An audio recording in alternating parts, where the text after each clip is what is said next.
Sejalben please પ્રગટ થાઓ અને આપનું વક્તવ્ય કરો. ના, આપણે પહેલા હાજી આપણે હાજી. રીટાબેન સંજયભાઈ પારેખને આપણે વિનંતી કરીશું. સેજલબેનને તો જરૂર પ્રગટ કરો, પણ પછી તરત જ રીટાબેનના પર સેન્ટર સ્ટેજ પર રીટાબેનને લાવી અને એમનો પરિચય રીટાબેન આપશે. રીટાબેન એ બહુ જાણીતા સુરતના સોશિયલ વર્કર છે, સંજયભાઈના મિસિસ છે, અને સંજયભાઈ એ ડાયમંડના વેપારી છે. અને રીટાબેન એ બહુ જ એક તરવરિયા જોશભર્યા સન્નારી છે. એમનો દીકરો અમેરિકાની અંદર એક બહુ જ ઊંચા લેવલ પર પહોંચ્યો છે કે જેના નામે અનેક પેટન્ટો છે. એ વાત બીજી કોઈ વાર, પરંતુ રીટાબેનને તમે જલ્દી સ્ટેજ આપો. ખૂબ આભાર રમજાનભાઈ, આપનો ખૂબ આભાર. રીટાબેન આપ શરૂ કરી શકો. થેન્ક નમસ્કાર, યુ. પ્રણામ. પ્રણામ સર્વેને મારા જય જિનેન્દ્ર. આજે હું એવી વ્યક્તિનો પરિચય આપ સૌને આપવામાં જઈ રહી છું કે જેઓ ગુજરાતી ભાષાના અધ્યાપક, કવિ, વિવેચક અને સંપાદક છે, અને તે છે સેજલબેન શાહ. સાહિત્ય ક્ષેત્રમાં એમનું ખૂબ જ યોગદાન છે. 97 વર્ષ જૂના વૈચારિક સામાયિક પ્રબુદ્ધ જીવનના તેઓ સંપાદક છે. શ્રી મુંબઈ જૈન યુવક સંઘના મંત્રી છે. તેઓનું આયોજન શક્તિ, ભાષા પ્રત્યેનો પ્રેમ અને સાહિત્ય નિષ્ઠાથી તો આપણે સૌ પરિચિત છીએ. તેઓની કાર્ય પ્રત્યેની નિષ્ઠા અને ચોકસાઈ એક્સેલન્ટ છે. અનેક પરિસંવાદ અને કોન્ફરન્સમાં તેઓના રિસર્ચ પેપર પ્રસ્તુત થયા છે. તેઓના 3 પુસ્તક પ્રકાશિત થયા છે, અને આ સાથે તેઓ સંપાદનનું કાર્ય પણ બહુ સુંદર રીતે કરી રહ્યા છે. ગુજરાતી કવિતામાં તેઓએ પીએચડી કર્યું છે, અને તેઓનો મુખ્ય વિષય રહ્યો છે આંતરકૃતિત્વ, અને એ વિષય પર તેઓનું પુસ્તક પણ પ્રકાશિત થયું છે. જૈન સાહિત્યના અભ્યાસી અને વિષયને લગતા કેટલાક પુસ્તકોનું તેઓ સંપાદન કરી રહ્યા છે, અને ગુજરાતી સાહિત્ય ક્ષેત્રે 25 વર્ષનો તેઓનો બહોળો અનુભવ છે. હિનાબેન પાઠક અને જૈન પત્રકારત્વ જગતના એવોર્ડના સ્વામીની છે. જૈન એવન્યુ ઓનલાઈન મેગેઝિનના તંત્રી છે. પ્રેરણા સામાયિકના સંપાદક છે. ગુજરાતી સાહિત્ય પરિષદમાં અત્યારે સ્વાધ્યાય પીઠ મંત્રી તરીકે સેવા આપી રહ્યા છે. કાંદીવાલી એજ્યુકેશન સોસાયટી ભાષા ભવન સાથે જોડાયેલા છે. તો આવા સાહિત્ય જેઓની રગ રગમાં વહી રહ્યું છે, તેઓની કલમ અને વાણી દ્વારા જન જન સુધી પહોંચાડી રહ્યા છે. એવા સાહિત્ય પ્રેમી સેજલબેનનું ખૂબ જ ભાવથી આપણે સૌ સ્વાગત કરીશું. ખૂબ સરસ, વાહ, બહુ સરસ. વેલકમ સેજલબેન. તો હવે આપણે સેજલબેનની વાણીનું શ્રવણ કરીશું. એમનો સબ્જેક્ટ છે, સેજલબેનનો સબ્જેક્ટ છે પર્યુષણ પર્વનું હાર્દ, પ્રસન્ન આત્મગતિ. આવકાર છે આપને સેજલબેન. ખૂબ ખૂબ આભાર ભદ્રેશભાઈ, આદરણીય ભદ્રેશભાઈ, નરેશભાઈ, મારા પૂર્વેના વક્તા શ્રી રમઝાનભાઈ હસણિયા, અને જેમને પરિચય કરાયો એ રીટાબેન. આપ સર્વને વંદન, અને ઉપસ્થિત અહીં જે શ્રોતાઓ છે, જે ખાસ અત્યારે આ સમયે આ વ્યાખ્યાન માટે પોતાનો સમય આપીને અહીંયા હાજર રહ્યા છે, એ સર્વને ખૂબ ખૂબ ખૂબ આભાર માનીને મારી વાતને અહીંયા પ્રસ્તુત કરી રહી છું. વાત આજે તમારી સાથે હું કરવાની છું, અને તમને સૌને ગમે એવા એક વિષયની વાત થોડીક જરા જુદી રીતે કરવી છે. પર્યુષણ પર્વનું હાર્દ, અને એને આપણે જોડીએ છીએ પ્રસન્ન આત્મગતિ સાથે. મારી વાતનો આરંભ કરું એ પહેલા, ઓગળે તો એ મૌનથી ઓગળે ઝળહળ થતું, ઓગળે તો એ મૌનથી ઓગળે ઝળહળ થતું, શબ્દનું એની કને ક્યાં ઉપજતું હોય છે. વાહ. આ કાવ્ય પંક્તિથી મારી વાતનો આરંભ એટલા માટે કરું છું કે પ્રસન્નતા અને મૌન નો ખૂબ આગવો સંબંધ છે. અને એ રીતે જ્યારે પર્યુષણના પર્વમાં આપણે પ્રવેશતા હોઈએ ત્યારે કેટલીક ક્ષણો એવી હોય કે જ્યાં આપણે આત્માની અનુભૂતિમાં પૂરેપૂરા ઓગળી જતા હોઈએ. થોડીક ક્ષણો પહેલા જ તમે રમઝાનભાઈની વાત સાંભળતા સાંભળતા તમે પોતે પણ એવી ભક્તિમાં સરી પડ્યા હતા. અને ત્યારે માત્ર પ્રસન્નતા અને મૌન તમારી આસપાસ હતા. તો એ બધાનો ખૂબ આગવો સંબંધ છે. પણ આપણે સૌએ સામાન્ય માણસે છેવટે તો શબ્દોનો જ આધાર લેવો પડે છે. એટલે આને લાચારી કહો કે આનંદ કહો, પણ આ જે ઝળહળ પ્રગટે છે મૌનથી, એને આજે શબ્દોને આધારે તમને સમજાવવાની એક નાનકડી કોશિશ અહીંયા પ્રયત્ન કરી રહી છું. આમ તો એક આત્માની પ્રસન્ન અવસ્થા તહેવારો દરમિયાન આપણે પ્રાપ્ત કરતા હોઈએ છીએ. લૌકિક અલૌકિક તહેવારોની બધું આપણે જાણીએ છીએ વ્યવહારિક બાબતો, પરંતુ આ પ્રસન્નતા, આત્મા અને ગતિ, આ ત્રણ મુખ્ય જે ટાપુઓ છે, એ ટાપુઓનો એકબીજા સાથેનો જે પરસ્પરનો સંબંધ છે, અને એનાથી અંદરનું રત્ન ચિંતન, આપણી રત્ન કણિકા જેવો જે આત્મા છે, એ કઈ રીતે સરસ મજાનો ખીલી ઉઠતો હોય છે, અને એ આપોઆપ જ સહજ રૂપે પ્રવાસ થતો હોય છે. હિન્દી ભાષાના ખૂબ જાણીતા એવા એક સર્જક છે, સર્જક નિર્મલ વર્મા. એમનું એક પુસ્તક બહુ સરસ છે, આદિ અંત ઓર આરંભ. એમની પ્રસ્તાવનામાં તે કહે છે કે આત્મબોધથી જે વંચિત છે ત્યાં આત્મશૂન્યતાનો અંધકાર છે. અને આત્મશૂન્યતાનો અંધકાર એ કોઈ પણ મનુષ્યને ડરાવી દેવી ઘટના છે, કારણ કે ત્યાંથી જ બધી ઉપાધિનો આરંભ થાય છે. એટલે અંધકારથી ભાગવું તો દરેક મનુષ્યને ગમે છે, પરંતુ અંધકારથી ભાગ્યા તરફ પછીની જે દિશા છે એ કઈ દિશા છે, અને એ દિશા માટેની અવેરનેસ સુધી શું આપણે પહોંચ્યા છે ખરા? કે પછી 21માં જેવું હતું એવું જ 22માં, ને 22માં છે તેવું 23માં, ને ફરી 24માં અને 25માં એ પુનરાવર્તનની આપણે અવસ્થામાં છીએ. એટલે માર્ગ સીધો પકડ્યો છે કે માર્ગ વર્તુળાકારે પકડ્યો છે, એ એક અવસ્થા જ્યારે હોય, એ પર્યુષણના પર્વ દરમિયાન આપણે આપણી જાતનું એ રીતે ઓડિટિંગ કરી લેતા હોઈએ છીએ. અને આ વાહ. ઓડિટિંગ માત્ર કરતા કરતા આપણે સતત વાર્ષિક ઓડિટિંગ એને નથી બનાવી દેતા. આપણે વચ્ચે વચ્ચે પણ જરા જાતને ટપારીને પૂછી લેતા હોઈએ છીએ. હેલ્થ ચેકઅપ એમ લોકો કે વાર્ષિક કરાવવો જોઈએ, પણ આત્માનો ચેકઅપ તો દર 3 મહિને કરાવતા રહેવો જોઈએ. તો ખ્યાલ આવે કે આત્મા ઉપર કેટલી ધૂળ બાજી ગઈ છે. કારણ કે ધૂળ બાજી જાય પછી એને જો થોડીક હોય ને તો ખંખેરી શકાય, પણ એ જો ચીપકી જાય ને તો એ કાઢતા બહુ વાર લાગતી હોય છે.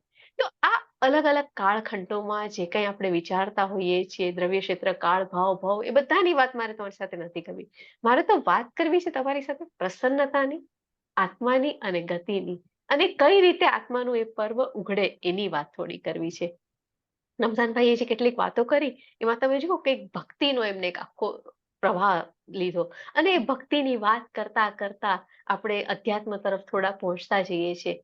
અને અધ્યાત્મની એ ગુફામાં જ્યારે પ્રવેશીએ છીએ ત્યારે ચારે તરફ એક ઘોર અંધકાર, અને એ અંધકારમાં પ્રવેશવા માટે આપણને એક આંતરિક બળની આવશ્યકતા છે.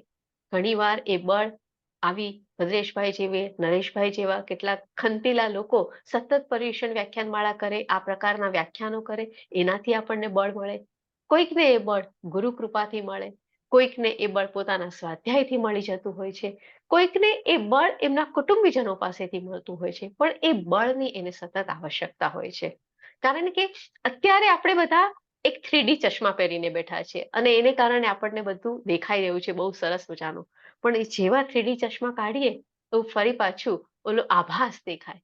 એ 3D ચશ્મા કાઢ્યા પછી પણ આભાસ ન દેખાય, એના માટેનો પ્રયત્ન જે કરવાનો છે એ પ્રયત્ન છે પ્રસન્નતા મેળવવાનો. આત્માની ગતિની તો વાત જ આપણે નથી કરવી. આપણે તો સૌથી પહેલા પ્રસન્નતાના માર્ગ ઉપર જઈએ.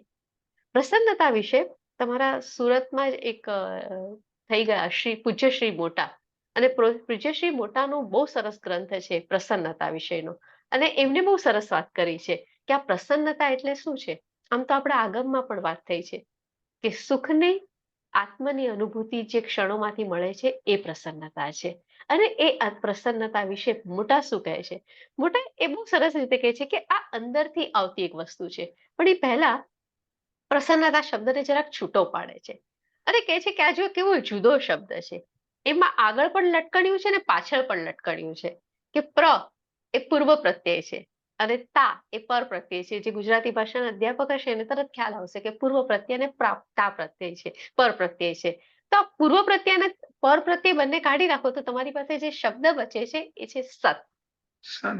સત એટલે કે હોવાપણાની સભાનતા. તો પ્રસન્નતા સાથે જેનો સીધો સંબંધ છે એ હોવાપણાની સભાનતાનો સંબંધ છે. આ પુસ્તક પણ તમારે હરિઓમ આશ્રમ સુરતથી જ પ્રકાશિત થયું છે અને એમાં એમને આખી વાત કરી કે આ પ્રસન્નતા જ્યાં હોવાપણું છે તો હા હું અહીંયા છું તો શું મને પ્રસન્નતા મળી ગઈ? તો કે ના, હું અહીંયા છું પણ મારામાં એ હળવાશ છે અને જ્યારે હળવાશ છે ને ત્યારે મારી પ્રસન્નતા તમારા સુધી પહોંચે છે. એ હળવાશ કઈ રીતે આવે? કારણ કે મને જો ભાર હોય, અરે રે હવે શું થશે, અહીંયા તો ખાલી 5 જ લોકો છે, નહીં અહીંયા 50 લોકો છે, હવે આમ થયું, તો તેમ કરતા હું મારી પ્રસન્નતાને કેવી કરી દઉં છું? મલિન કરી દઉં છું. કારણ કે મેં મારી પ્રસન્નતા સાથે અપેક્ષાઓ બાંધી. મારી પ્રસન્નતાને મેં તો વહેવા દેવી છે. એ નદીના જળ જેવું છે. એ કયા કિનારા પાસેથી, એ મુંબઈ શહેર પાસેથી પણ પસાર થાય કે નાનકડા ગામ પાસેથી પણ પસાર થાય. પણ એના વહેણમાં કે એના ધોધમાં ફરક ન પડે. જે હોય તે, જેને એનો આનંદ લેવો છે તેને. પણ એ પ્રસન્નતા કોઈ પણ આયાસ વગર હૃદયમાં જ્યારે વાવવામાં આવતી હોય છે ત્યારે એને સાધકની દશા પ્રાપ્ત થાય છે. ગાંધીજી પણ કહેતા હતા કે હું પ્રાર્થના વગર જીવી શકું, હું પ્રાર્થના વગર જીવી શકું, પણ હાસ્ય વગર નહીં. એટલે માણસની હળવાશ એ સૌથી પહેલું એને સાધક બનાવવાનું લક્ષણ છે. અને પર્યુષણ એટલે આપણે એવું નથી કે ખૂબ આપણે ટેન્શન લઈને આજે આ તપ કરવું પડશે, આમ કરવું પડશે, પેલું કરવું પડશે. આમાં એક હળવાશ આવી જાય. એવી હળવાશ કે મારે હવે બસ મારે મારી જાત સાથે રહેવું છે. મારે બીજા કોઈ સાથે કઈ વાત નથી કરવી. હું મારામાં રમમાણ હો, મને જેમાં શ્રદ્ધા છે એ શ્રદ્ધામાં હું રમમાણ થાવ. અને ત્યારે આપણે બહુ સરસ કામ કરીએ છીએ. મધર ટેરેસા કહેતા હતા કે ઇફ યુ જજ people you have no time to love them. તમે માણસને જજ કરવા બેસો ને તો તમારી પાસે એને પ્રેમ કરવાનો સમય નહીં રહે. મળે. વાહ. આ જે વાત છે કે એને શું કર્યું, એને શું કરવાનું છે, એ તો હવે આમ કરશે. એટલે હું અહીં આવી છું, હું આ દેરાસરમાં છું, હું આ સ્થાનકમાં છું, હું આ પ્રભુને મળવા આવી છું, હું મારા ગુરુને મળવા આવી છું અને મારે એની સાથે એક કનેક્ટિવિટી જોડવી છે. આ બ્લુટૂથ વગરની એવી કનેક્ટિવિટી જોડવી છે કે જે કનેક્ટિવિટી સાથે બીજું કોઈ જ વચ્ચે ન આવે. તો એ કનેક્ટિવિટી જો મારામાં આવે ત્યારે મારામાં એક અંતરથી પોતાની જાત માટેનો સંતોષ આવે.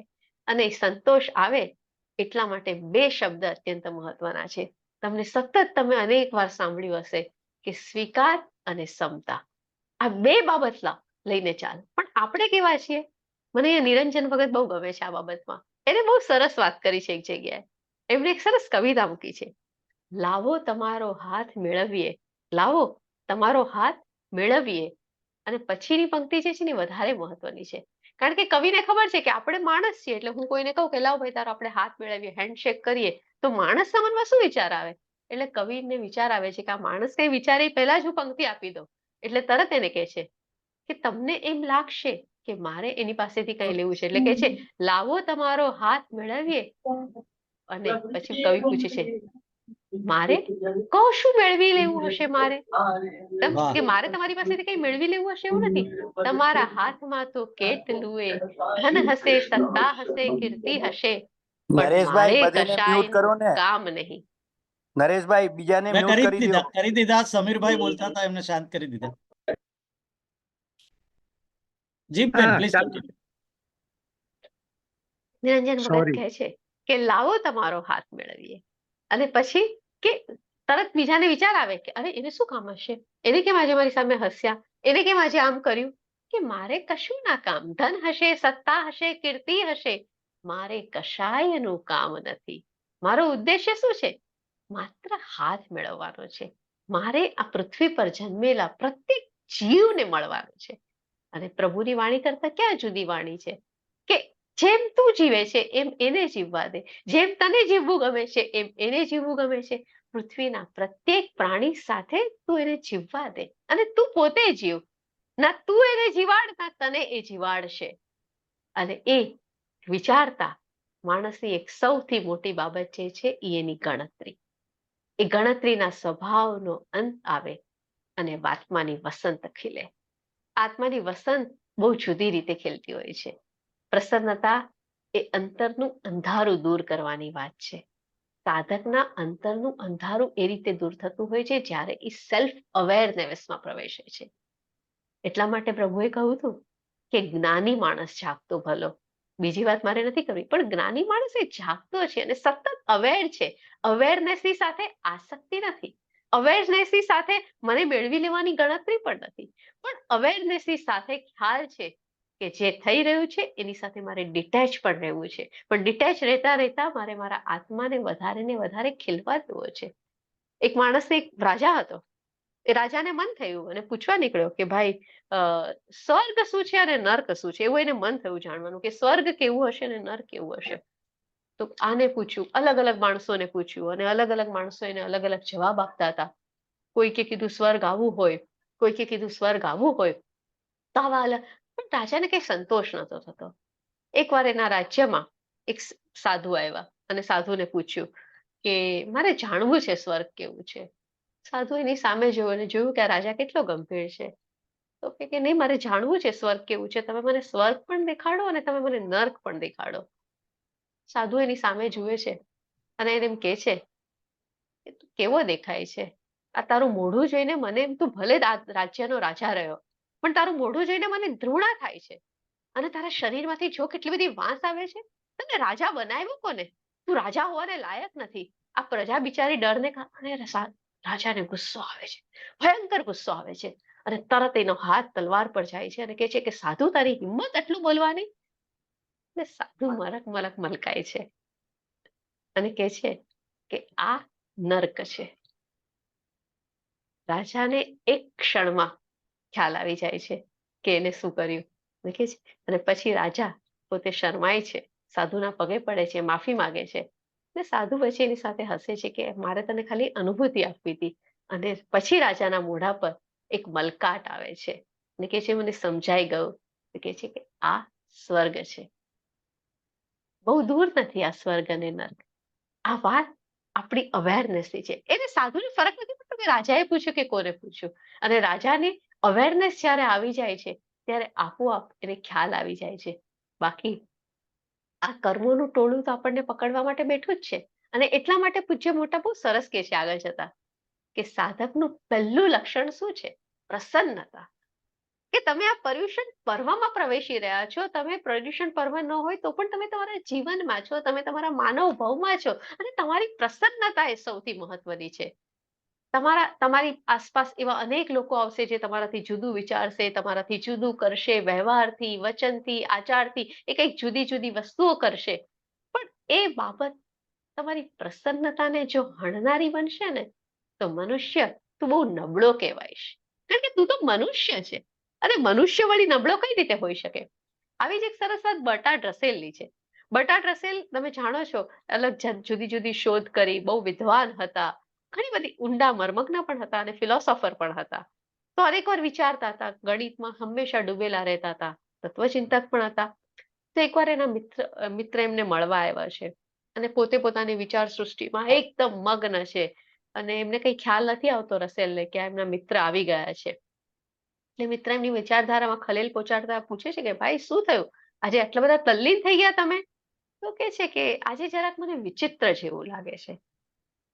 કેમ વિચિત્ર લાગે? તો કે એક વિચિત્ર શોધ કરી. એવી કઈ વિચિત્ર તમે શોધ કરી? તો એ કે આજે મારી શોધમાં મને બહુ વિચિત્રતા. તો કે કહે તો ખરો, તું બહુ ખેંચે છે, જલ્દી બોલ ભાઈ.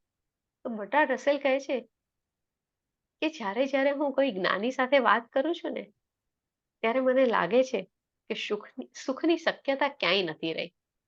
જ્યારે જ્યારે હું કોઈ જ્ઞાની સાથે વાત કરું છું ત્યારે મને લાગે છે કે સુખની શક્યતા ક્યાંય નથી રહી. તો ઓલો માણસ કહે છે કે હા બરાબર જ છે ને, હવે આમાં વિચિત્ર શું છે? તો કે વિચિત્ર એ છે કે જ્યારે હું મારા માળી સાથે વાત કરું છું, મારા ગાર્ડનર સાથે વાત કરું છું ત્યારે મને લાગે છે કે બધી જ તરફ સુખ છે. આ છે મારી વિચિત્ર શોધ.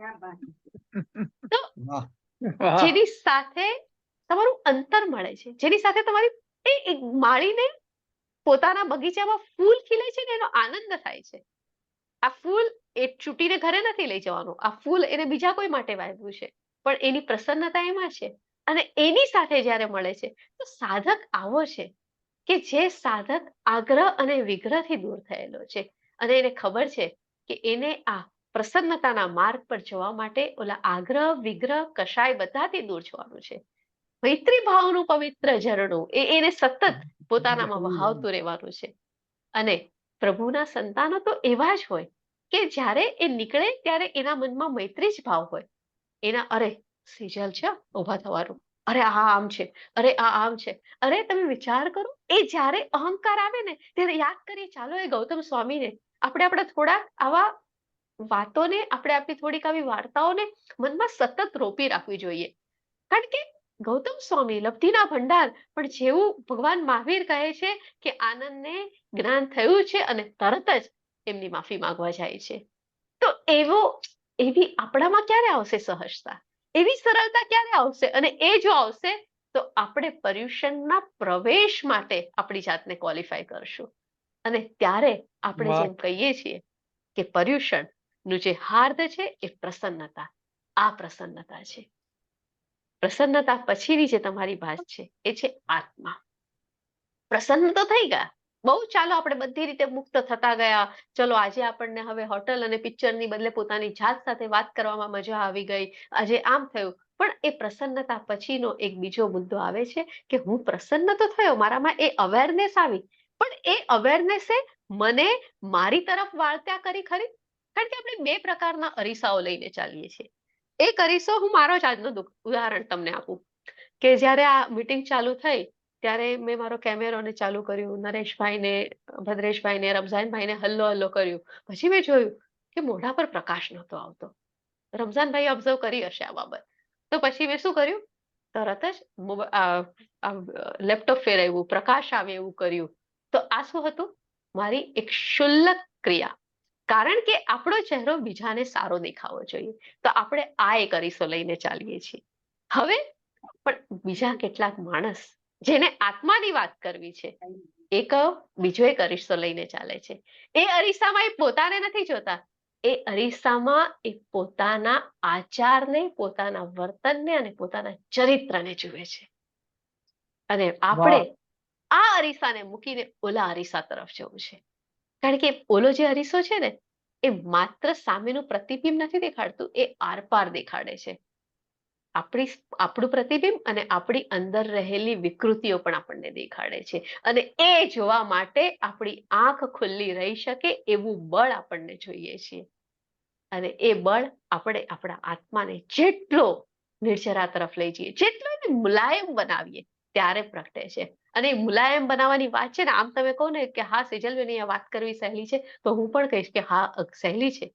પણ એ અનુભૂતિ માટેના બારાખડી, એ બાળ મંદિર શરૂ કરવાનો સમય થઈ ગયો છે. કારણ કે બહુ વર્ષોથી આપણે હવે બાળ મંદિરમાં ભણ્યા, હવે પહેલા બીજા ત્રીજા ધોરણમાં જવા માટે કંઈક આપણે પ્રયત્ન કરવાનો છે. આ અનુભૂતિ બહુ અઘરી વસ્તુ છે. અને પાછો અનુભૂતિ, તમે જાણો છો, સંસ્કૃતનો શબ્દ છે અને એમાં જુઓ અનુ ઉપસર્ગ છે અને પછી શું છે ભૂ. ભૂ એ છે ને ખરેખર તો ક્રિયાપદ છે. તો તમને એ અસ્તિત્વના ઝંકારનો અનુભવ થાય, જ્ઞાન પ્રકાશ ફેલાઈ જાય, એ અનુભૂતિ છે. તો આ બે ક્રિયા એક સાથે થવાની છે કે ક્રિયા તમારી અંદર ચાલવી જોઈએ. અને ક્યારે ચાલે છે? તો એ કે છે કે એ આત્માને સરસ મજાનું કરી શકું છું જ્યારે હું સંવત્સરીના ક્ષમાપના પર્વ સુધી પહોંચું છું. તમને પહેલા પ્રવેશ પર મેં કહું પ્રસન્ન થઈએ, આપણે સ્વીકારીએ, સમતા ભાવ ધારણ કરીએ, એ બધું કરતા કરતા બીજો જે પગલું આવે છે કે એ સ્વીકાર કર્યા પછી હવે આપણે આપણી જાતનો સ્વીકાર કરીએ, આપણે આપણી જાત સાથે ગોષ્ઠી કરીએ. અને જાત સાથે ગોષ્ઠી કરતા કરતા ખ્યાલ આવે કે ભલે ગમે તે થયું, પણ તે દિવસે આપને તો ભૂલ હું માફ ન કરી શકું. તો પછી એક ક્ષમાપના સુધી કઈ રીતે પહોંચી શકાશે? એક ક્ષમાપના સુધી પહોંચવા માટે આપણે થોડુંક ઓલું ઉદાહરણ યાદ કરી લઈએ, જે મારું બહુ ગમતું ઉદાહરણ છે આમ તો, કે ચંડ પ્રઘોતનું. રાજર્ષિ ઉદય વિશે આપ સર્વ જાણો છો, અને અવંતીપતિ ચંડ પ્રઘોત, કેવા બંને જણા સક્ષમ. પણ જાણો છો, ચંડ પ્રઘોતને પોતાનો બહુ અહંકાર હતો અને એને હંમેશા એમ હતું કે હું જ આ કરી શકું, બીજું કોઈ ન કરી શકે. એ બધા જ અહંકારમાં જીવનારો આ ચંડ પ્રઘોત. અને એક દિવસ એને એમ થાય છે કે હવે એ અહીંયા ઉદય પર રાજર્ષિ જે છે ત્યાં હુમલો કરે છે. ઉદયન રાજાને ખ્યાલ છે કે ચંડ પ્રગોતે હુમલો કર્યો છે, પણ એ હુમલો કરવા પહેલા એ શું કરે છે કે મહાવીરના સમયના બહુ જ એક કામી વ્યક્તિ હતા ચંડ પ્રગોત, અને બીજી તરફ ઉદયન રાજા એટલા જ સંયમિત હતા. આ ઉદયન રાજાના મહેલમાં એક સુંદર દાસી અને દેવ મંદિરમાં કાષ્ઠની પ્રતિમા હતી, ચંદન કાષ્ઠની પ્રતિમા હતી. ચંડ પ્રગોતે શું કર્યું? દેવ મંદિરની કાષ્ઠની પ્રતિમા અને દાસીનું અપહરણ કર્યું. હવે રાજાને અત્યંત ગુસ્સો આવે છે કે આ એને કેવી રીતે કર્યું? રાજા ઉદયનના ઘરમાં જ આ પ્રકારની ચોરી કરવી, અને ઉદયનના મહેલની દાસી અને પ્રતિમાજીને લઈ જવા. અને આ પછી આ પ્રતિમાજી અને દાસી બંને સામાન્ય નહોતા. પ્રતિમાજી એવું હતું કે એમના ઉદયનની પત્ની પ્રભાવતી એમના મૃત્યુ સમયે, પ્રભાવતીના મૃત્યુ સમયે એને રાજાને આપી હતી અને કહ્યું હતું કે તમે રોજ આની પૂજા કરજો. જ્યારે જે દાસી હતી એ કુબ્જા દાસી હતી, અને એને કહ્યું હતું કે તું આનું જતન કરજે, ધ્યાન રાખજે. ઉદયને પ્રતિમાની પૂજા કરતા હતા, દાસી એ મંદિરનું ધ્યાન રાખતી હતી અને બરાબર તન મન ધનથી એ મંદિરની સેવા પણ કરતી હતી. એ સમયમાં ગાંધાર દેશથી એક ગૃહસ્થ આવે છે અને દેવીના દર્શન કરવા આવે છે, અહીંયા દર્શન કરે છે, અને એ સમયે પ્રવાસમાં બીમાર થઈ જાય છે. દાસીને ખબર પડે છે કે એના રાજ્યમાં કોઈક આવ્યું છે અને દર્શન કરવા મંદિરમાં ગયા, ત્યારબાદ એને બીમારી થઈ છે. તો એમ થાય છે કે એની સેવા કરે છે, ખૂબ સેવા કરે છે. એટલે ઓલા ગૃહસ્થને દયા આવે છે દાસી ઉપર અને કહે છે કે મારી પાસે એક દવા છે જેનાથી તું સૌંદર્યવાન બની જઈશ, અને એને સુવર્ણ ગુટિકા આપે છે. હવે આ સુવર્ણ ગુટિકા મળવાને કારણે દાસીની અંદર કોડ જાગે છે રાજરાણી થવાના. એટલે ઉદયન રાજા તો જળ કમળવત જીવતા હતા, અને એને એમ થયું કે આ, એટલે એમને તો કોઈ ફરક જ નહોતો પડતો. એટલા માટે દાસી અવંતી પતિને સંકેત કરે છે, અને અવંતી પતિ ચંડ પ્રગોત દાસીનું અપહરણ કરે છે. દાસીનું અપહરણ કરતા હતા ત્યારે દાસી રોજ જેની સેવા કરતી હતી પ્રતિમાને પણ લઈને જાય છે. રાજર્ષિ ઉદયનને જ્યારે સમાચાર મળે છે ત્યારે એક હળભળી ઉઠે છે અને એમ થાય છે કે આમને મારા રાજ્યનું અપમાન કર્યું છે, અને રાજ્ય ધર્મ એમ કહે છે કે રાજ્યનું જો કોઈ અપમાન કરે તો મારે હવે આ મારા શત્રુ થયા. રાજદંડ કરવાની હાકલ કરે છે, વિચાર કરે છે હું સૈન્ય આખું લઈને જાઉં, પણ સાથે સાથે પોતે વિવેકી અને ધર્મી પણ છે, અને યુદ્ધ કરવા જશે તો ખૂબ અન્યાય થશે, અનેક નિર્દોષ લોકોનું રક્ત રેલાશે, અને એટલા માટે પેલા દૂત મોકલાવે છે અને સમજાવે છે. ઓલો ભાઈ સમજતા નથી અને પછી દ્વંદ્વ યુદ્ધ કરવાનું નક્કી કરે છે, જેમ આપણે બાહુબલી અને ભરતે કર્યું હતું. અને પછી દ્વંદ્વ યુદ્ધમાં ઉદયન રાજા સ્વાભાવિક રીતે જીતી જાય છે, અને હવે એને બંદી બનાવીને લાવી રહ્યા છીએ. વાત અહીંયા પૂરી નથી થતી, વાત હવે શરૂ થાય છે. આ બંદી બનાવીને લાવી રહ્યા છે, અને ત્યારે રસ્તામાં માર્ગ લાંબો છે, અને એ જ સમયમાં પર્યુષણ ચાલી રહ્યા હતા અને સંવત્સરીનો દિવસ હતો. એટલે રાજાએ ઉપવાસ કર્યો હતો અને એને કહ્યું હતું કે કોઈને ભૂખ્યા ન રહે એનું ધ્યાન રાખવામાં આવે. ત્યારે આખા સૈન્યમાં બધા જ ઉપવાસ કરે, કારણ કે રાજાએ ઉપવાસ કર્યો છે. એટલે ખાલી ચંડ પ્રગોત હતા. તો રસોઈએ પૂછવા જાય છે કે તમે શું આરોપશો? તો કે તમે મને રોજ તો પૂછતા નથી, આજે કેમ નિરંજન ભગતને વિચાર આવ્યો હતો ને કવિતા કે તમે મારી સાથે હાથ મેળવવાની વાત કરો છો, પણ શું જોઈએ છે? એમ આપણા ચંડ પ્રગોતને પણ વિચાર આવે છે કે આ મને જ કેમ પૂછી રહ્યો છે? તો કે ભાઈ આજે અમારે બધાનો ઉપવાસ છે, સંવત્સરી છે, એટલા માટે તમને પૂછી રહ્યા છીએ. માણસ શું મન છે, એને થાય છે કે નહીં આજે તો અન્નમાં ચોક્કસ ઝેર ભેરવવામાં આવશે અને એટલા માટે મને મારી નાખવું છે, કે મારે પણ આજે ઉપવાસ છે, મને મારી નાખવાનો પ્રયત્ન થશે એની કરતા મારે જ ખાવું નથી. અને કહે છે કે હું પણ આજે ઉપવાસ કરું, હું પણ મહાવીર સ્વામીનો ભગવાન મહાવીરનો જ અનુયાયી છે. રસોઈયો આ વાત છે ને રાજા ઉદયનને કરે છે. હવે વિવેકી મંત્રી અને વિવેકી રાજા જુઓ કેવો છે, અને ધાર્મિક રાજા જુઓ કેવો છે. એને વિચાર કરે છે કે જેને મેં બંદીવાન બનાવ્યું છે એ મારા પ્રભુ મહાવીરને શરણે છે, આને મારે બંદીવાન કઈ રીતે બનાવાય? એનું શત્રુત્વ અને મારું વીરત્વ બધું બાજુમાં, પરંતુ એ મારા પ્રભુનો જો અનુયાયી હોય તો મારે એને બંદી ન બનાવાય. અને ઉદયન રાજા પોતે જઈને એની બેડી તોડે છે. વાહ વાહ. આ ક્ષમાપનાની જે વાત છે એ ક્ષમાપના ત્યારે પ્રગટે છે જ્યારે આત્માની સાથે આપણે વાત કરીએ છીએ. એ આત્મા સાથે આપણે એક અનુભૂતિના લેવલ ઉપર જઈએ છીએ. બરાબર છે, એ અનુભૂતિના લેવલ સુધી જવા માટે આપણે 12 પ્રકારના તપ, અભ્યંતર તપ, બાહ્ય તપ, એ બધામાંથી પસાર થઈએ છીએ. પરંતુ છેલ્લું તપ પર કોઈ ધ્યાન આપો. પહેલા તપ પર અટકી ગઈને પછી આપણે 12મા તપ પર જઈએ તો આપણને ખ્યાલ આવે કે સતત નિરંતર સ્વાધ્યાય, મારી બાહ્ય વૃત્તિ સંક્ષેપ તો ઉપવાસી થશે, પણ તું નિરંતર સ્વાધ્યાય જ મારા આત્માને કુમળો બનાવી શકશે. મનની લીલા છે આ. મનની લીલા એ નહીં જાય. એ મનની લીલા કરવા માટે, મનની લીલા છોડવા માટે મનની લીલા સાથે એવું કારગાત વલણ અપનાવવું પડશે. અને એ વાત અહીંયા એ કરે છે આપણને. હિન્દીના એક બહુ જાણીતા કવિ છે, એમની એક સરસ કવિતા છે કે તમે આ જયારે આત્માની વાત કરો છો ને ત્યારે તમારે સતત એકલા ચાલવું પડશે. કવિતાની વાત પછી કરું તો એ એકલા ચાલતી વખતે તમારે કેટલી બધી વસ્તુ છોડવી પડે. હું કોઈ રસ્તા પર એકલી ચાલતી હોઉં તો મારા કોઈ વખાણ ન કરે. હું કોઈ રસ્તા પર એકલી ચાલતી હોઉં, આપણને પડી જાય તો આપણું કોઈ ધ્યાન ક્યાં ન વાત, રાખે. વાત હું છે. કોઈ રસ્તા પર એકલી ચાલતી હોઉં, મને વાતો કરવી હોય, કોઈની બુરાઈ કરવી હોય, કોઈના વિશે કંઈ કહેવું હોય, મારા મનના ગુસ્સા કાઢવા હોય, કોઈ કશું જ નથી. તમે એકલા છો. 12.5 વર્ષ પ્રભુએ સાધના કરી છે. 12.5 વર્ષ સુધી વિચરતા રહ્યા છે, વિહાર કરતા રહ્યા, ચાલતા રહ્યા. સોફા પર બેઠા નથી રહ્યા. સતત ચાલતા રહ્યા. એમને ખબર હતી તેઓ તીર્થંકર છે, તેમને ખબર હતી આ એમનો છેલ્લો ભાવ છે, છતાં પણ સતત ચાલતા રહ્યા. ઇન્દ્રએ કહ્યું હતું કે ખૂબ ઉપસર્ગો થશે પ્રભુ, મને સાથે રહેવા દો. ના પાડે છે. ત્યારે વીર પ્રભુ મહાવીર થાય છે. પણ હું આ વીર પ્રભુ મહાવીરનો એક ભક્ત નથી ચાલી શકતો એકલો. અહીંયાથી મારે જો સુરત જવું હોય ને તો 3 લોકોને ફોન કરીને પૂછું કોઈ આવવાનું છે તો આપણે સાથે જઈએ. આત્માની યાત્રામાં તો સાથે ક્યાં ચલાય છે. મિથિલાપતિ વાહ. નવિરાજને યાદ કરીએ ને કે એક ઓલી જયારે દેહ પર બહુ જ બળતરા થઈ રહી છે અને રાજરાણી ચંદનનો લેપ કરે છે તો ઓલા 2 બંગડીઓ વધારે છે ને એટલે અવાજ આવે છે.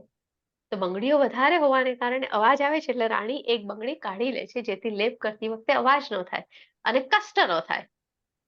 તો રાજા જુએ છે આ વાતને અને પૂછે છે કે શું કેમ આ બંગડી કાઢી? તો કે હું 2 બંગડીથી લેપ કરતી હતી તો અવાજ આવતો હતો. અવાજને કારણે તમારી તબિયત સારી ન થવાને કારણે તમને ખલેલ પહોંચતું હતું. તો એટલા માટે એક બંગડીને કાઢી મૂકી જેથી અવાજ ન થાય ને ખલેલ ન થાય. હવે રાજાની જો એની અંદરના સંસ્કાર અને એની અંદરની વાત, એના અંદરના આત્મા સાથેનું અનુસંધાન કેવું જબરજસ્ત કે એને આખી એ વાતને ક્યાં લીધી કે સુખ એકમાં છે, આત્માની સમાધિમાં છે, એ ઉન્નત દશામાં છે જ્યાં મારે એકલા રહેવાનું છે. વાહ. એ એકલા સતત રહેવાનું છે. તો આ પ્રસન્નતા પછી આત્મા સુધી પહોંચે છે. હવે આત્મા સુધી પહોંચ્યા પછી એ વાત કરે છે ગતિની. કારણ કે મેં તમને 3 શબ્દ કહ્યા હતા કે પર્યુષણ પર્વનું હાર્દ શું છે? પ્રસન્નતા, પ્રસન્નતા ભરી આત્મિક ગતિ. તો આ પ્રસન્નતા થઈ, આત્મા સુધીનો સંવાદ પણ થયો, પણ એ સંવાદ પાછો માત્ર ચાલ્યા ગતિ સાથે થવાનો છે. અને એટલા માટે હિન્દીની એક કવિની કવિતા આપણે યાદ કરીએ. પથ પર ચલતે રહો નિરંતર, પથ પર ચલતે રહો નિરંતર, સુનાપન હો યા નિર્જન હો પથ પુકારતા હૈ. તમને બોલાવે છે. વાહ વાહ. ગત સ્વપ્ન હો પથિક કા, ચરણ ધ્વનિ સે દો ઉત્તર. આ પંક્તિ સાંભળો તમે માત્ર કે ક્યાં તમને તમારે તમારા ચરણને ચાલવા દો. ગત સ્વપ્ન હો પથિક, ચરણ ધ્વનિ સે દો ઉત્તર. તમારા પગલાના અવાજથી ઉત્તર આપો, પણ પથ પર ચલતે રહો. બહુત અચ્છા. તમારી સાથે સતત કોઈ ચાલતું હોય છે અને એ જે સતત ચાલતું હોય છે એ આપણી ગતિને એ દિશામાં લઈ જતું હોય છે. જે સ્થિર છે એ બંધિયાર છે, જે સ્થિર છે એ અંધકાર છે, જે સ્થિર છે એ સરોવર છે, જે ગતિમાન છે એ વહેતું હોય છે, એ ઉન્નતિ અને પ્રગતિની નિશાની છે. બહુ સુંદર. વાહ. અને એ પ્રગતિ, એ ગતિ ને સતત ઝંખવાની છે. જેમ સુંદરમે ઝંખી હતી, તને મેં ઝંખી છે યુગોથી ધીખેલા પ્રખર સહરાની તરસથી. અને એ માત્ર કોઈ નાયક કે નાયિકાનું નામ નથી, એ મારા આત્માનું, એ આત્માની મારી એક ગતિનું નામ છે. ઝંખના સાથે મારે ચાલવાનું છે. અરે કેવું કે હજો હાથ કરતાલ ને ચિત્ત હો ચાનક. મને આ બહુ ગમે છે કે તમારા હાથમાં કરતાલ તો હોય પણ ચિત્તમાં ચાનક હોય. કેવું ચાનક હોય કે એ ગતિનો ચાનક હોય કે આપણે સતત ચાલતા રહીએ.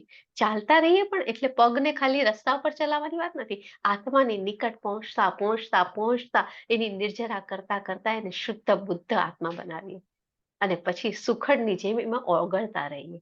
એમાં આગળ કવિ કહે છે કે જો આ હજો હાથ કરતાલ અને ચિત્ત ચાનક, એ 2-3 પંક્તિ પછી આવે છે.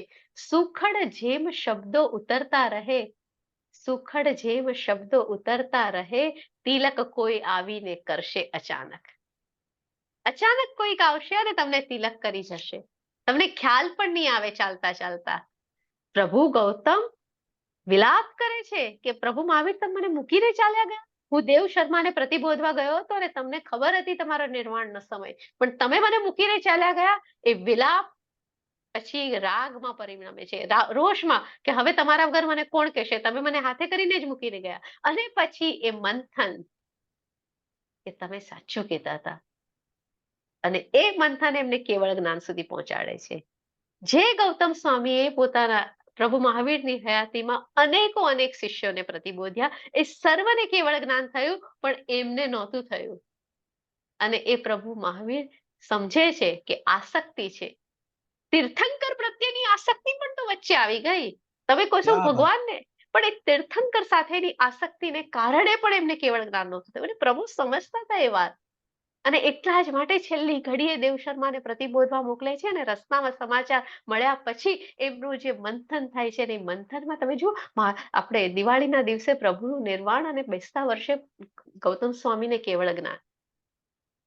તો એ ગતિ એમની હતી. રોકાઈ નહોતા ગયા કે હા હવે તમે મારી સાથે આવું કર્યું, ચાલો હવે હું આમ નહીં કરું. એ રોકાય છે ત્યાં અંધકાર છે, એ રોકાય છે ત્યાં ગતિનો બંધ છે, જે રોકાય છે એ ગંધાય છે, પણ જે વહે છે એ સુગંધિત થઈને પમરાટ ફેલાવે છે. અને એટલા માટે આ ગતિ સતત નિજા દંડ વ્યક્તિની છે, એ ગતિ સતત ચાલવી જોઈએ. જ્યાં ગતિ અટકે ને ત્યાં મુશ્કેલી થાય છે. એક કીડીની સરસ મજાની તમને વાત કરું. 2 કીડીઓ હતી અને એ 2 કીડીઓમાંથી એક કીડીને મળ્યું હતું સાકરનું ખેતર, એટલે આપણા રમઝાનભાઈ.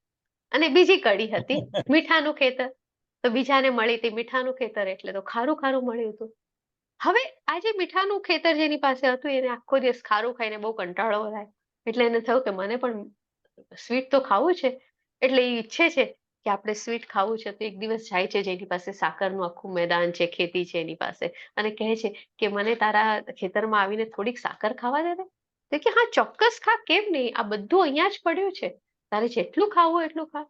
તો કે તું મને આવવા દઈશ? તો કે હા. તો કે હું મારું મીઠાનું ખેતર છોડીને હંમેશ માટે આવી જાઉં? તો કે આવી જા, મને કોઈ જ વાંધો નથી, તું ચોક્કસ અહીંયા ખાઈ શકે છે. આ તો કીડીબેન આવી ગયા, આવીને ખાય છે અહીંયા સાકર. હવે એને સાકરની મીઠાશ અનુભવાતી નથી. એટલે પહેલા તો એને વિચાર આવે છે, આપણે માણસ છીએ એટલે એને વિચાર આવે છે કે આને ચોક્કસ આ સાકરમાં કંઈક ભેળસેળ કરી છે. એટલે પછી ઓલી બાજુ જાય, અહીંયા જાય, ત્યાં જાય, બધે ખાય, એને કશું મજા નથી આવતી. કે નહીં, મને કઈ સ્વાદ કેમ નથી આવતો. એટલે જાય છે કે તે તો મને કહ્યું તું કે તારી પાસે સાકરનું છે. તો કે આ સાકર જ છે. તો કે તો મને કેમ મીઠાશ નથી આવતી, મને કેમ આ બધું ખારું ખારું લાગે છે.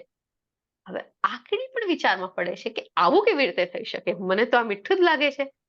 તો એ કે છે કે ખા તું મારી સામે. ઓલી ખાય છે, કેવું લાગ્યું? ખારું. અચ્છા. તો કે છે ઉભી રહે, જરાક થોડીક બુદ્ધિશાળી છે. એટલે ઓલી જે કીડી હતી એને કે તારું મોઢું ખોલ. કે મોઢું ખોલે છે. તો કીડીએ જે મીઠાના ખેતરમાં હતી, જે મીઠાનું ખેતર છોડીને અહીંયા આવી હતી, એને પોતાના મોઢામાં એક મીઠાની ઓલો જે કાકડો હોય ને એ દબાવીને રાખ્યો હતો. તો કે આ મીઠાનું કણ તે કેમ દબાવીને રાખ્યું છે?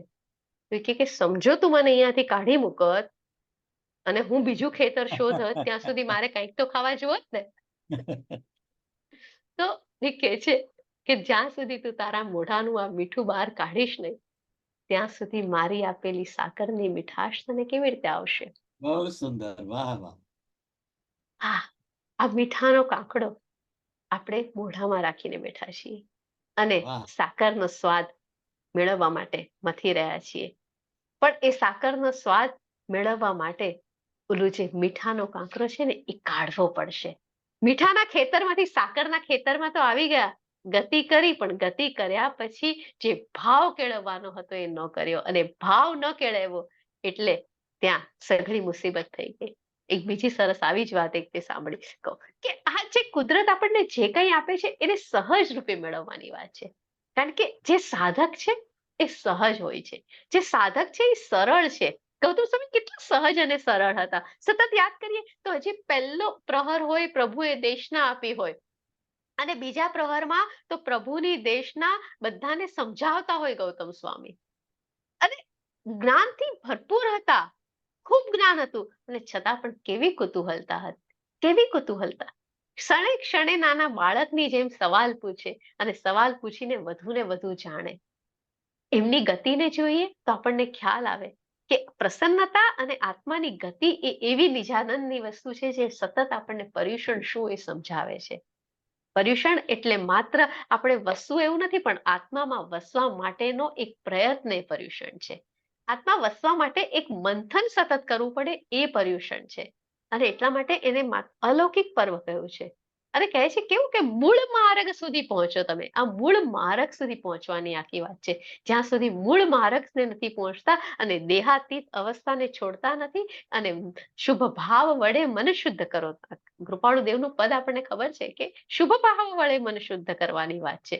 એ આત્માના અનુભૂતિને પહોંચવા માટે આનંદમય અવસર છે, સુખમય છે, પણ વીરમય પણ છે, સચ્ચિદાનંદમય પણ એ અવસર છે. અને એટલા માટે સાધક એ માધ્યમ જે લીધું છે ને એ માધ્યમને ધીરે ધીરે ને છોડવું પણ પડે છે. એ માધ્યમ સાથે એને કોમ્પ્રોમાઇઝ કરીને આગળ વધવું પડે છે. કારણ કે જ્યાં સુધી એ આગળ નથી વધતો ત્યાં સુધી એમ થાય છે. એક સરસ બીજી બે વાત સરસ તમને કહું. એક છે ને સરસ મજાનો યુવાન હતો અને એકદમ એવો સરસ યુવાન હતો કે એના મનમાં ખૂબ શુદ્ધ ભક્તિભાવ હતા. એકવાર એ સંતના દર્શને જાય છે અને સંતને કહે છે કે સંત સમજી જાય છે કે આ વૈરાગ્યથી ભરેલું ચહેરો છે, એનું મન એકદમ હળવું છે. તો એને પૂછે છે કે આટલું જ પૂછે છે ખાલી, એમ પણ નથી પૂછતા કેટલી વાર છે. માણસ સરસ સમજી જાય છે કે સંત એને સંન્યાસ વિશે પૂછે છે. એટલે એ પણ ભરમમાં જવાબ આપે છે. એ અભિધામાં જવાબ નથી આપતો. હમણાં રમઝાનભાઈ કહેતા હતા ને વ્યંજનાની વાત કરતા હતા ને, તો અહીંયા એ પ્રતિકાત્મક જવાબ આપે છે. એટલે પૂછે છે કેટલી વાર છે, તો એ કે વિચાર તો આવે છે પણ મન જુદું વિચારે છે. હવે સંત જે જવાબ આપે છે એ સાંભળજો. જે મને તને અત્યાર સુધી ફેરવ્યા કર્યો, તારે હવે એને કેટલી વાર પૂછવું છે? અને આ જવાબ સાથે ઓલો જાગૃત થઈ જાય છે અને કહે છે કે આ મને ફેરવ કર્યો છે. હવે હું ગતિમાં આવીને મારા મનને ફેરવાતું બંધ કરી દઉં. જ્યાં સુધી આ મનને ફેરવવાની વાત પૂરી નહીં થાય ને ત્યાં સુધી બહુ મુસીબત છે. અહમ મમમ યુક્તિ, અહમ મમમ મુક્તિ. આચરાંક સૂત્રમાં આપણને જો જ્ઞાનસારમાં પણ એ જ વાત છે. અહમ મહમથી મુક્તિ કરવાની છે. અને એ અહમ મમમથી મુક્તિ કરવા માટે ઓલા ગુરુ કહે છે ને, જયારે આ બંને બેઠા છે ગુરુ અને શિષ્ય ભઠ્ઠા પાસે બેઠા છે અને કહે છે કે આ રાખની નીચે જે ઓલો અંગારો છે મને કાઢી આપ. તો શિષ્ય બિચારા ઉપરથી એક કોલસો કાઢે છે, એટલે કે અંગારો મળતો નથી એટલે કોલસો કાઢે છે. એટલે ગુરુ આમ આખો ચીપિયો અંદર નાખે છે અને અંદરથી નીચેથી એક કાઢે છે કોલસો અને ઊંડેથી અંગારો એને હાથમાં મળે છે કે ઉપરથી કઈ મળે નહીં દીકરા, ભીતરમાં જવું પડે. વાહ વાહ. જે ધારા છે એ ભીતરમાં છે. માર્ગ બતાવી હું ન્યારો રહું, તારી આત્મ જાગૃતિના બળે તું તારો અંતરાત્માને પામ. કોઈના આંગળીએ નહીં, તારી જાતે તું પામ. અને એક સરસ બીજી સાંસારિક વાત તમને કરું. એક પિતા હતા અને એ પિતાને 2 દીકરીઓ હતી. આ બંને એમાં જે મોટી દીકરી હતી ને એના લગ્ન કુંભાર સાથે થયા હતા અને બહુ સુખી હતી. એ પિતા એકવાર દૂર જવાના હતા દેશાવર, એટલે એને થયું કે મારી બંને પુત્રીઓને હું મળી આવું. એટલે જાય છે આને ત્યાં પુત્રીને મળવા અને ઓલી કુંભારને ત્યાં બધા માટલા ને બધું તૈયાર થતું હોય છે. તો સરસ મજાનું એને પણ તમે જાણો છો ને કે માટલા તૈયાર થાય પછી એને આપણે શેકવા પડે લીભાડામાં. તો કે છે કે પિતાને કે છે કે આ બધું તૈયાર થઈ ગયું છે, બસ 2-3 દિવસ જો વરસાદ રોકાઈ જાય ને તો સારું, કારણ કે આ વરસાદ આવશે તો મારા માટલા ભીના રહી જશે અને શેકાશે નહીં તો બધું નકામું થશે. તો બસ ભગવાનને તમે જતા પહેલા એટલી પ્રાર્થના કરજો અથવા જ્યાં જાઓ છો ત્યાં પ્રાર્થના કરજો કે કોઈ રીતે હમણાં 2-3 દિવસ વરસાદ ન પડે. પછી જાય છે બીજી દીકરીને ત્યાં. બીજી દીકરીના લગ્ન જે છે એ ખેડૂત સાથે થયા છે. એટલે ખેડૂતે તો ખૂબ મહેનત કરી છે, સરસ મજાનું વાવ્યું છે, વાવણી થઈ ગઈ છે અને રાહ જુએ છે વરસાદની. અને એ કહે છે કે આ વરસાદ ક્યારે આવે અને એ વરસાદની રાહ જોયા કરે છે. પૂછે છે પિતાજી તમે જ્યાં જાઓ છો ત્યાં પ્રાર્થના કરજો કે વરસાદ ખૂબ જલ્દી આવે અને જેથી આ મારો પાક સુકાઈ ન જાય. વાહ. હવે વૃદ્ધ પિતા ચિંતામાં પડે છે કે હું માનું કોનું? હું ભદ્રેશભાઈનું માનું કે નરેશભાઈનું માનું? હું દર્શનાબેનનું માનું કે રમઝાનભાઈનું માનું? આવું ઘણી વાર અમને થતું હોય. તો કે દર્શનાબેન કે પહેલા મારા ઘરે આવ ને રમઝાનભાઈ કે પહેલા મારા ઘરે આવ. તો ધર્મ સંકટ પિતા માટે પણ છે કે હું કોનું માનું? વિચાર કરે છે કે જો વરસાદ માટે કરીશ તો પણ પિતા કેવા છે? સ્થિર છે. એ પિતા છે ને એ સ્થિર છે. એ બહુ સરસ કામ કરે છે. એ બંને દીકરીઓને પોતાને ત્યાં બોલાવે છે અને એમ કે છે મોટી દીકરીને કે જો વરસાદ પડે અને તારું નુકસાન થાય તો તારી બેન તારા નુકસાનનો અડધો ભાગ તને આપશે. નાની દીકરીને કહે છે જો વરસાદ ન પડે અને તને નુકસાન થાય તો તારી નુકસાનીનો અડધો ભાગ તને તારી મોટી બેન આપશે. અને આ રીતે એ રસ્તો કાઢે છે. આ જે રસ્તો છે ને, મધ્યસ્થ રસ્તો, એ બહુ મજાનો રસ્તો છે. કારણ કે મધ્યસ્થ રસ્તાથી નથી તમે આમ લોપાતા અને નથી તમે વળોટાતા. લોપાવું પણ નથી અને વળોટાવું પણ નથી, અને છતાં પણ સતના માર્ગે ચાલવું છે. પણ આપણાથી મુશ્કેલી શું થાય છે કે આપણે એક તરફ વળોટાઈ જઈએ છીએ ને એક તરફ ખેંચાઈ જઈએ છીએ. આ એક તરફ વળોટાઈ જઈએ ને એક તરફ ખેંચાઈ જઈએ તો ઓલી આત્માની ગતિ બિચારી મૂંઝાઈ જાય છે કે મારે જાવું તો કઈ બાજુ, કારણ કે બેને તો મને આમ કહ્યું હતું ને ભાઈએ તો મને આમ કહ્યું હતું. પર્યુષણ મહાપર્વ એ તો એવો સમત્વનો શણગાર છે કે જ્યાં સતના ચરણે બેસવાનું છે. વ્યક્તિ વિભૂતિના ચરણે નહીં, સતના ચરણે બેસવાનું છે. એ સતના ચરણે બેસીને વિતરાગના દર્શન કરવાની દિશામાં ચાલવાનું છે. અને એટલા માટે એમ કહેવાય છે કે પર્યુષણ મહાપર્વ એ સાધકનો આત્માનો ઉત્સવ હોવો જોઈએ. આત્માનો ઉત્સવનો છેલ્લું વસ્તુ બહુ મહત્વની છે, ક્ષમાભાવ. એ અત્યંત આવશ્યક છે. પણ એ આત્માનો ઉત્સવ કેવો હોવો જોઈએ? એકવાર છે ને ઓલી મીઠાની પૂતળી બિચારી દરિયાનું માપ કાઢવા ગઈ ને તો દરિયામાં જ ઓગળી ગઈ. એમ આપણે એવું માપ કાઢવા જઈએ કે એમાં ઓગળી જઈએ, એ આત્માનુભૂતિના અપૂર્વ અવસરમાં ઓગળી જઈએ. જ્યાં સુધી આત્મ અનુભૂતિના અપૂર્વ અવસરમાં નથી ઓળખતો ત્યાં સુધી એને ઓલા હીરા માણેક બધાની ખ્યાલ ક્યાં આવે છે? કારણ કે એને ખબર જ નથી કે એની પાસે શું છે. એ ખબર હોવા માટે એને પોતાના પ્રત્યેક પગલાને પ્રસન્નતાપૂર્વક, ક્ષમતાપૂર્વક સ્વીકાર કરીને આગ્રહ વગર ચાલ્યા કરતા રહેવાનું છે. એ ચાલતા ચાલતા એને પોતાના આત્મા સુધી પહોંચતા પહોંચતા પોતાના શીલને તેજોમય બનાવવાનું છે. ઉત્તમ ચરિત્ર, ઉત્તમ આચાર દ્વારા. અને એટલા માટે પછી ઓલા તપ આવે અને તમે એ બાહ્ય તપ, અંતર તપમાં પડો છો, આભ્યંતર તપમાં પડો છો, અને પછી એ કરતા કરતા આત્માની નજીક પહોંચ્યા પછી જે છેલ્લું ડગલું છે એ ગતિનું ડગલું છે. એ ગતિ એ સૌથી વધારે મહત્વની છે. કારણ કે જે ચાલે છે એ પામે છે. ચરણ એના સતત નીચે ચાલ્યા કરે. અને જે ચાલતું નથી એ પામતું નથી, જે પામતું નથી એ રોકાઈ જાય છે, જે રોકાઈ જાય છે એ અંદરથી કોહવાઈ જાય છે, જે કોહવાઈ જાય છે એની પાસે પછી ફરી પાછો ખીલવાનો અવસર રહેતો નથી. એટલે કોહવાઈ જાય એ પહેલા જ્યાં સુધી આ બીજમાં શક્યતા છે ઉગવાની એ પહેલા ઉગાડી દેવું, એ પર્યુષણનો ભાગ છે. અને એટલા માટે કહી દો, જાઓ કહી દો જમાનાને હકીકતમાં હું અકબર છું, તબિયત મસ્ત રાખું છું અને જીગર જહાંગીર રાખું છું. વાહ, જહાંગીર જેવું જીગર રાખવાનું છે. હીર વિજયસુરી મહારાજની એક વાત તમને કરું તો તમને થશે કે કેવા આ જેને સિદ્ધ કર્યો છે, જેને પોતાનું જીવન, જેને પોતાની ગતિ સિદ્ધ કરેલી છે. અકબર સાથેનો હીર વિજયસુરી મહારાજ સાહેબનો સંબંધ તો આપણાથી ખૂબ જાણીતો છે. પણ એક બહુ સરસ મજાની વાત એવી હતી કે અકબર એમનાથી ખૂબ પ્રભાવિત થયા હતા. અમારી પાલનનું આખું થઈ ગયું હતું, બધું જ સરસ ચારે તરફ અમારી પ્રવર્તન પણ હતું. પરંતુ એકવાર રાજા અકબર પાસે ઘણા બધા ગ્રંથો આવે છે અને ગ્રંથો એમાં ઘણા બધા જૈન ગ્રંથો પણ રહેલા છે. તો એ કહે છે મારા સાહેબને કે સાહેબજી મારી પાસે ખૂબ ગ્રંથો આવ્યા છે, આપ આનો સ્વીકાર કરો. તો સાહેબજી કહે છે કે ના, આને તમારી પાસે જ રહેવા દો, તમે આની સાચવણી કરજો. તો કે પણ તમે આને રાખો, હવે ગ્રંથ છે. અને ગુરુને કહે છે કે તમે આને રાખો, તમે લઈ જાઓ. તો ગુરુ કહે છે કે ના, આ ગ્રંથો અહીંયા જ બરાબર છે. પણ રાજા પોતાનો આગ્રહ છોડતા નથી અને ગુરુજીને એમ થાય છે કે મારે નથી લેવું આ વસ્તુ. તો છેવટે ખૂબ આગ્રહ કરે છે. ત્યારે હીર વિજયસુરી મહારાજ સાહેબ શું કરે છે ખબર છે? એ બધા ગ્રંથોનો સ્વીકાર કરીને આગ્રાના ગ્રંથ ભંડારને ભેટમાં આપીને અકબરિયા ગ્રંથાલય, તમે જોજો ઇતિહાસના પાનાઓમાં તો એ સમયે એમને અકબર રાજાએ આપ્યું એટલે અકબરિયા ગ્રંથાલયની સ્થાપના કરે છે. આસક્તિનું સૌથી ઉત્કૃષ્ટ ઉદાહરણ કે નથી એટલે કંઈ જ નથી જોતું. હીરા મોતી માટે તો ના પાડે છે, પણ તો પછી ગ્રંથ ભંડાર માટે પણ ના પાડે છે. તો એ નિજ ભાવને છોડે નહીં, પરભાવ પણ કઈ નવગ્રહે, જાણે જુએ જે તે હું જ એમ જ્ઞાન. જે છે એ આ છે. નિયમ 7ની પંક્તિ છે કે એ આ જ છે અને એમાં જ તારે રહેવાનું છે. એનામાં તણાવવાનું પણ નથી ને એનામાં વળોટાવાનું પણ નથી. અને એ પર્યુષણનો હાર્દ છે. પર્યુષણ એટલે માત્ર ક્રિયાઓ તો છે જ, અને ક્રિયાઓ આધાર છે, પણ છેવટે એને છોડી દેવી પડે છે. ઓલા સાધુએ કહ્યું હતું ને કે એને સાધુએ જ્યારે એ બહેન સ્ત્રી જ્યારે પડી ગઈ હતી નદીમાં, તો એને ઉપાડીને બહાર મૂકીને આવી ગયા અને બીજા શિષ્યએ કમ્પ્લેન કરી કે જુઓ અમને આવી રીતે સ્ત્રીને સ્પર્શ કર્યો.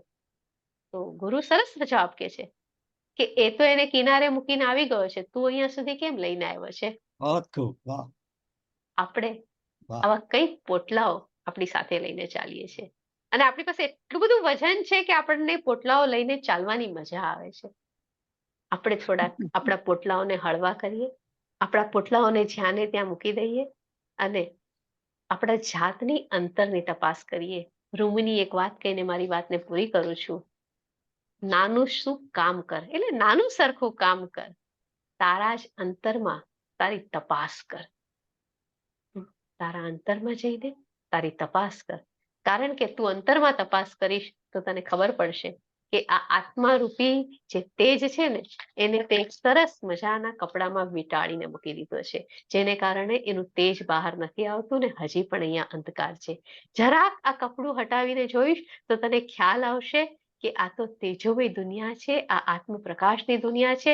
બસ તારે હવે વાર કર્યા વગર આ કપડાને દૂર કરવાનું છે. તો આ તારા આત્માની અનુભૂતિ સુધી તને લઈ જશે. પર્યુષણ પર્વનો હાર્દ એની પ્રસન્નતામાં છે, એની સહજતામાં છે, એની માર્મિકતામાં છે, એની ગહનતા એના આત્માને સમજવામાં છે અને એને પામવાની રીત એની ગતિમાં છે. આ ત્રણેયને માળી લઈએ એટલે પર્યુષણ આપોઆપ પમાઈ જતા હોય છે. આપ સર્વે મારી વાતને એટલી સરસ રીતે સાંભળી એના માટે આપ સૌનો ખૂબ ખૂબ આભાર માનું છું. Thank you. ખૂબ આભાર સેજલબેન.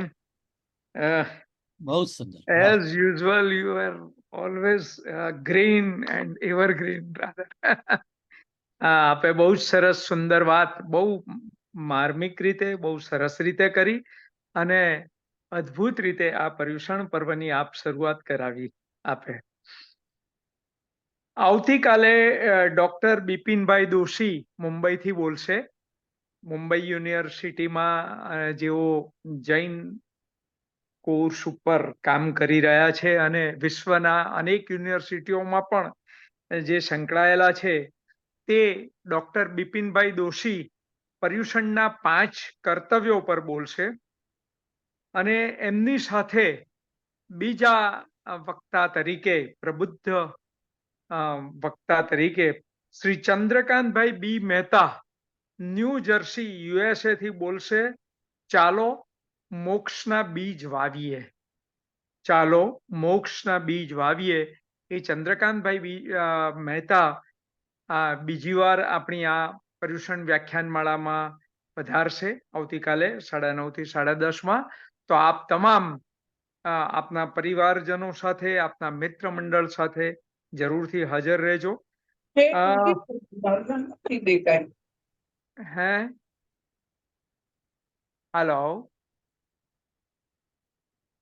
આપણી સાથે ઘણી બધી સંસ્થાઓ સંકળાયેલી છે, એમણે આપણે અત્યારે યાદ કરી લઈએ અને એમનો ખૂબ ખૂબ આભાર માનીએ. સહસંયોજક તરીકે પણ કેટલીક વ્યક્તિઓએ બહુ મહેનત કરી રહી છે. એમાં ખાસ શ્રી જયેન્દ્રભાઈ વોરા, નીતાબેન શાહ સિનોરવાલા, મનીષાબેન મહેતા, ત્યાર પછી અલકાબેન સંકલા આપણને બહુ મદદરૂપ થઈ રહ્યા છે. તેરાપંથી સન્નારી છે તેઓ. અમિતાબેન શાહ અહીંયા પાઠશાળા મંડળની અંદર અગત્યની જગ્યાએ છે. સુધાબેન શાહ દિગંબર સમાજના અગ્રણી છે. પારુલબેન શાહ સિનોરના છે અને તે સિનોર જૈન મહિલા મંડળ ચલાવે છે. શ્રી કૌશિકભાઈ શાહ એ અહીંયાના સ્થાનકવાસી અગ્રણી છે. હેમાંશુ શાહ ને આપણે અત્યારે ભૈરવીબેન જોડે જોયા. મનીષ શાહ એ જૈન સોશિયલ ગ્રુપના અને પરિવારના તેઓ એક અગત્યના સદસ્ય છે. નીતિનભાઈ શાહ એ જૈન યુવક મંડળના એક અગ્રણી છે. સીએ નિકુંજભાઈ શાહ, આશિતભાઈ ગાંધી, પછી મનીષભાઈ પાનવાલા કે દિગંબર સમાજના, જિજ્ઞેશભાઈ સંઘવી અને વસંતભાઈ શાહ જોગાણીનગર જૈન સંઘના પ્રમુખ એવા શ્રી શ્વેતાંબર, દિગંબર, સ્થાનકવાસી અને તેરાપંથી જૈન સંઘો, ખાસ કરીને શ્રી મહાવીર જૈન વિદ્યાલય એલમની એસોસિએશન, શ્રી શ્વેતાંબર જૈન શ્વેતાંબર મૂર્તિપૂજક યુવક મહાસંઘ, ભદ્ર આશ્રમ અને સંઘ પ્રાર્થના સંઘ પરિવાર, જીવન ભારતી મંડળ, અહીંયાનું એક બહુ મોટું શૈક્ષણિક સંકુલ જીવન ભારતી મંડળ કે જેમાં 20,000થી પણ વધુ બાળકો યુવાનો ભણે છે, તે જોગાણીનગર જૈન સંઘ, જોગાણીનગર એ એક અમારી મિની ટાઉનશીપ છે જેના જૈનોનું સંઘ છે, તે શ્રી શિનોર જૈન સંઘ એ મારો પોતાનો જૈન સંઘ છે, જીવન જ્યોત ટ્રસ્ટ સુરત એ એક બહુ જ મોટું શૈક્ષણિક સંકુલ છે કે જેમાં 30થી 40થી વધુ સ્કૂલો કોલેજો સંકળાયેલી છે, જૈન સોશિયલ ગ્રુપ પરિવાર અને સુરતનું સમગ્ર પાઠશાળા મંડળ, આ બધી જ સંસ્થાઓ આપણને આ પર્યુષણ વ્યાખ્યાનમાળાનું આયોજન કરવામાં મદદ કરે છે. એ તમામનો ખૂબ ખૂબ આભાર. અને આજના બંને પ્રબુદ્ધ વક્તાઓ, સેજલબેન તો પ્રબુદ્ધ જીવનના સંપાદિકા પણ છે, જીવનલાલ ચકુભાઈ શાહ કે જેઓ એક બહુ ગજબ પ્રબુદ્ધ આધ્યાત્મિક વ્યક્તિ ગણાતા હતા, એમના પછી સીધો એ હોદ્દો સેજલબેનને મળ્યો છે. અને રમજાનભાઈ એ તો એક હસતું રમતું રમતિયાળ એવું એક વ્યક્તિત્વ એ આપણને કચ્છ રાપરથી સાંપડ્યું છે. એ તમામનો ખૂબ ખૂબ આભાર માનીએ છીએ આપણે. આજે આપણી સાથે જેઓએ નવકાર મંત્રથી શરૂઆત કરાવી તે ભૈરવીબેન અને હેમાંશુભાઈનો, અને રીટાબેન અને સંજયભાઈનો, અને નરેશભાઈ મારા મિત્ર, અને સાથે ફરી એકવાર શ્રી જયેન્દ્રભાઈ મોરખિયાનો, આપ તમામનો ખૂબ ખૂબ આભાર. આવતીકાલે આપણે પછી ફરી પાછા મળીશું. બેન, તમે અને રમજાનભાઈ એ અમારી આ વ્યાખ્યાનમાળાનું એક અનોખું નજરાણું અથવા તો અનોખું ઘરેણું છો. બેન, આવતીકાલ પછી હું જસ્ટ એકદમ ઝડપથી બોલી જાઉં છું. ત્યાર પછીના દિવસે શ્રી ચંદ્રકાંતભાઈ મહેતા, ત્યાર પછી પદ્મશ્રી ડોક્ટર કુમારભાઈ દેસાઈ અમદાવાદથી પ્રકાશશે અથવા તો બોલશે. તેમનો સબ્જેક્ટ છે, કંઈક લોચો થયો છે, એમનો સબ્જેક્ટ છે પ્રતિક્રમણનું હાર્દ, શ્રી વંદિતુ સૂત્ર. પદ્મશ્રી ડોક્ટર કુમારપાળભાઈ દેસાઈ અમદાવાદથી બોલશે ભગવાન મહાવીરના જીવનના અજાણ્યા અને અદ્ભુત રહસ્યો. પરમ પૂજ્ય આચાર્ય ભગવાન, ત્યાર પછી નંદી ઘોષ સુરેશ્વરજી મહારાજ સાહેબ, ભગવાન Mahavir the unique scientist of the universe. Shri Bhagyeshbhai Jha ગાંધીનગરથી બોલશે અજવાળાનો પંથ આધ્યાત્મિકતા. ત્યાર પછી શૈલેષભાઈ મહેતા ઓપ્થાલ્મોલોજીસ્ટ, દાદા ભગવાનના આપત પુત્ર, વિતરાગ વિજ્ઞાનના યથાર્થ પુરુષાર્થ પ્રયોગો પર બોલશે. ત્યાર પછી શ્રી સુરેશભાઈ ગાલા ઉપાધ્યાય યશો વિજયજીનું જીવન અને કવન. અને ત્યારબાદ હું આપની સામે પ્રસ્તુત કરીશ સુરત ગોપીપુરા નો સ્થાપત્ય, ખાસ કરીને જૈન સ્થાપત્ય ઇતિહાસ અને વારસો. મેં વર્ષો સુધી ગોપીપુરા હેરિટેજ વોકનું આયોજન કર્યું છે, તેના પરથી સુરત અને ગોપીપુરાનું સ્થાપત્ય, ઇતિહાસ અને વારસો. અને ત્યાર પછી છેલ્લું સત્ર રહેશે ઓપન હાઉસ, જાહેર ચર્ચા. આપણે આ ઝૂમના માધ્યમથી કરીશું. એનો વિષય રહેશે ધર્મ અને કર્મ, સાંપ્રત સમસ્યાઓ અને એનું સમાધાન. તો આમ આ બધા જ વિષયો રસપ્રદ આપણે કોશિશ કરી છે સિલેક્ટ કરવાની. તો આપ જરૂરથી એનો લાભ લેજો એવી વિનંતી સાથે હું નરેશભાઈને કહીશ કે હવે સમાપન કરે. ખૂબ ખૂબ આભાર ભદ્રેશભાઈ. આજના બંને પ્રબુદ્ધ વક્તાઓનો આપણે આભાર માનીએ અને આપણી આજની આ સભાને આપણે અહીં વિરામ આપીએ. નમસ્કાર, જય જિનેન્દ્ર. કોઈને કંઈ કહેવું હોય તો કહી શકે છે. This is fine. આપે સરસ યોગ્ય રીતે એનું સમાપન કર્યું છે.